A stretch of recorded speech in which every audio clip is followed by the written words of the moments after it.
that day when there will be no one to begin the resurrection, then mankind will turn to the chosen. Prophet Muhammad was called Al-Sadiq, Al-Amin, because he was truthful, honest, and trustworthy. Now, we will see two amazing promises of Prophet Muhammad, peace be upon him, that came true. In Sahih Muslim, which is one of the most authentic books in Islam, the Prophet was asked to describe the signs that will happen before the Day of Judgment. The Prophet replied, "You will see the barefoot poverty and the poor shepherds competing with one another in building high buildings." Height is something very special for human beings. Now, to shed more lights on those people the Prophet talked about, Imam al-Nawawi said, "The people of the desert, and the like, are among the people in need and poverty. The world will lavishly be given to them, so that they will be competing with one another in multiplying the houses' levels and raising them up." In another narration by Ibn Abbas, when the Prophet was asked, "Who are the barefoot poverty?" the Prophet replied, "The Arabs." This prophetic hadith is clear and applies to what we currently witness in the Arab Peninsula. The Prophet spoke about signs.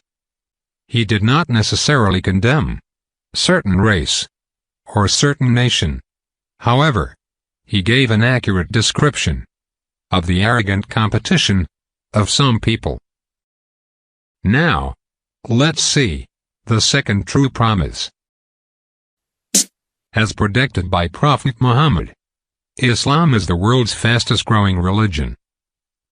The Prophet, peace be upon him, said, "This matter will keep spreading as far as the night and day reach, until Allah will not leave a house made of mud or hair, but will make this religion enter it." By the year 2070, the number of Muslims could equal the number of Christians around the world. That's according to a study by the Pew Research Center. Over the next 4 decades, Christians will still be the largest religious group, but Islam will grow faster than any other major religion and make up 30% of the world's population. We're joined by Conrad Hackett, Associate Director of Research and Senior Demographer at Pew Research Center, to help us break down the study. Conrad, your study shows the religious landscape in the world is changing at a very rapid rate, relatively speaking. Give us a snapshot of what the trends are and what's going to happen by 2050. Well, the biggest pattern is that while Christians are the largest group in the world, Muslims are growing fastest, twice as fast as the world's population, about twice as fast as Christians, who are roughly keeping pace with global population growth. And in the decades ahead, eventually, we think that if we go out a little bit beyond 2050, that Muslims will eventually outnumber Christians when we get to about the year 2075 or so. It's very interesting. We have a graph that shows that we want to show. It gives you a little bit more detail about the population growth. It shows, as you were saying about Muslims, the only major religious group projected to have that increase at a faster rate. Christianity is number 2, but it's so far down when you just look at the graph itself. What exactly is happening with the growth rate of Christianity itself? Globally, Christians are outpacing all religious groups except for Muslims as far as growth goes. So it's a mix of a decline in some parts of the world, Western nations, as a share of the population, but then growth in the global South. One other interesting factor here in this study has to do with conversion from one religion to another and how that kind of factors in. Tell me a little bit about how you calculate conversions and what religions are growing in terms of converting. Yeah, we looked at survey data where people tell us the religion they were raised in and their religion today. And there's religious change in many different directions. But the biggest pattern in the 70 countries where we have such data is that there are a lot of people in these countries who say they grew up Christian and now no longer identify with a religion. And as far as other religions go, there's movement in and out, but the biggest movement is from Christianity to the ranks of the unaffiliated.